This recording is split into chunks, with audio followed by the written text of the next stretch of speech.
د افغانانو لپاره ښه او زبردست خبر. طالبانو تازه بیا کوم ښه کار کړی دی؟ دا زبردسته کارنامه یې په ویډیو کې وګورئ. د طالبانو حکومت د افغانستان په ټولو هوایي ډګرونو کې د الوتنو د پیل خبر ورکوي او وایي افغانان او بهرني وګړي کولی شي بهر ته او افغانستان ته تګ راتګ وکړي. د طالبانو د حکومت د ترانسپورټ او هوایي چلند وزارت د معلوماتو له مخې بهرني هوایي شرکتونه هم افغانستان ته الوتنې لري. د طالبانو د حکومت د ترانسپورټ او هوایي چلند وزارت وایي د افغانستان ټول نړیوال او کورني هوایي ډګرونه فعال دي. دا وزارت وایي اوس مهال د افغانستان له هوایي ډګرونو څخه متحده عربي اماراتو، سعودي عربستان، پاکستان، ازبکستان، ایران، ترکیې او روسیې ته الوتنې کیږي.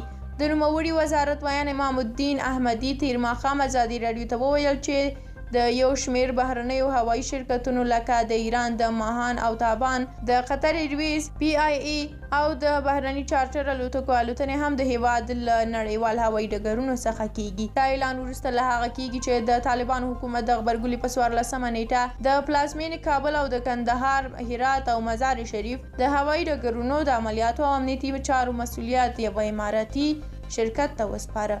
ښاغلي احمدي زیاته کړه چې افغانان او بهرنیان په عادي ډول بهر ته او له بهر څخه هیواد ته تګ راتګ کولی شي. نوموړي وویل هوایي ډګرونه فعال دي، نورمال خدمات وړاندې کوو. له افغانستان څخه هره ورځ بهر ته الوتنې کیږي.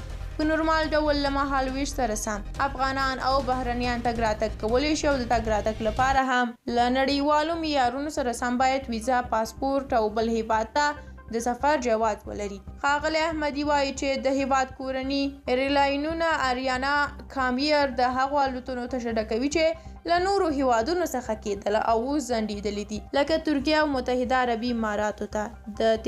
د تیر کال د زمري په 24مه د طالبانو د واکمنېدو وروسته د کابل په ګډون د افغانستان د ټولو هوایي ډګرونو فعالیت په ټپه درېدلی دی. د طالبانو حکومت تر اوسه د نړۍ هیڅ یو هیواد په رسمیت نه دی پیژندلی او اوس سره له دې چې د لویو هوایي ډګرونو فعالیت پیل شوی دی، خو لا هم ډېرې هیوادونه دې ته زړه نه ښه کوي چې افغانستان ته الوتنې په عادي ډول پیل کړي. ستاسو له ملتیا ډېره زیاته مننه کوم. سوله افغان یوټیوب چینل ته ښه نورې ویډیوګانې مه هېروئ. پخوانۍ ویډیوګانې مو هم وګورئ. تر بیا بلې ویډیو چې راګرځم په بلې ویډیو کې ښه وخت ولرئ.